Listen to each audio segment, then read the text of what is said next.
Türkmenistanda gara we beýlik goýy renkli uluglaryň gadagan edilmegi bilen awtomobilleri ak renkli boýama hyzmatlarynyň bahalary hem gözgörtüli ýokarlandy.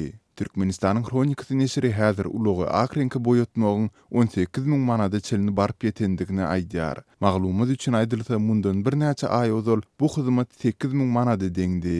Nesir Aşgabatda uluglar üçin ýetlenen ak renkiň ýetmezçiliginiň hem duýulýandygyny belleýär. Egerde mundan 2 aý ozal Birleşen Arap Emirliklerinde öndürilen 4200 gramlyk bir guta ak renkli boýagyň bahasy 1500 manada deň bolan bolsa, häzir onuň narhy 1,5 ýete ýokarlandy. Bir ulugy täzeden renklemek bir aýa goly wagt çekýär. Mundan soň ulug eýeleri 12 manada durýan täze gurutlyk pasportyny almaly bolýarlar. Ulug diagnostika merkeziniň durulgysyna getirilenden soň abhadnoy list, ýagny geçilmeli barlyklaryň tanygy baradaky dokument taýýarlanýar. Bu 30-40 minut töweregi wagt alýar. Mundan soň ulug barlyk boksuny eltilip ol ýerde maşynyň kuzowynyň we dvigetiliniň belgileri deňişdirilýär. Barlygdan soň boksuň ýol başçysy abhadnoy listde belliklerini edip gol çekýär. Munyň üçin hem ýeniden nowbatda garaşmaly bolýar. Soňu bilen diagnostika merkeziniň ýol başçysynyň goluny we möhürni almak üçin ýeniden nowbatda durmaly. Egerde ulug eýesiniň üstümizdäki üçin ähtiýaçlandyryş sahadatnamasy bolmasa, ony hukmany ýagdaýda almaly bolýar.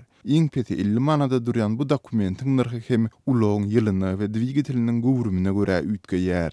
Munyň izi bilen ulug eýesiniň ýol hereketiniň düzgünlerini bozup bozmandygy barlanylýar. Egerde düzgün bozmalar hasaba alynan bolsa, ulug eýelerine jerimeler töledilýär. Bellesek bu ýerde hem uzyn nowbatlarda durmaly bolýar. Soňundan ulug eýesi maşynyny öz islegi bilen ak renkli boýandygyny aýdyp, degişli gurutlyk şahadatnamasynyň berilmegini sorap, polisiýanyň ýol gözegçilik gullugynyň başlygynyň adyna arza ýazýar. Başga mazmuny arzalar kabul edilmeýär. Ýatadyp geçsek, Türkmenistanda köçeleri gara we goýy renkdäki awto uluglardan arasalamak çäherlerine ilkinji edek geçen ýylyň ahyrynda Aşgabatda giýerişilip, soňra bu ýurdun käbir beýleki vilayetlerinde hem amal edilip başlandy. Häzir bolsa ýurdun iri şäherlerinde diňe bir garamy renkli däl, eýse könüllüsilen uluglaryň hem saklanyp başlandygy barada dowamly maglumatlar gowuşýar.